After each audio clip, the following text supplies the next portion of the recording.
खबरें शामिल करते हैं खेल के मैदान से। Pakistan cricket team vision Asia cup के लिए दुबई पहुंच गई। कौमी टीम एक दिन आराम के बाद आज से प्रैक्टिस शुरू करेगी। ग्रीन शर्ट्स अपना पहला मैच 28 अगस्त को रिवायती हरीफ भारत के खिलाफ खेलेंगे।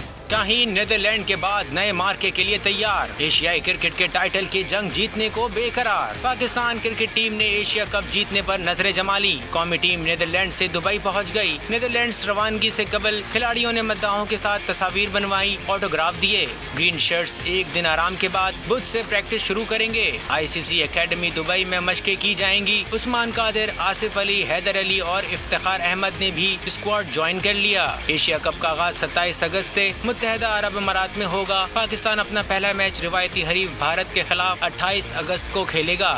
मैं हूं जैस्मीन मंजूर और आप मुझे देखेंगे सिर्फ बोल पर।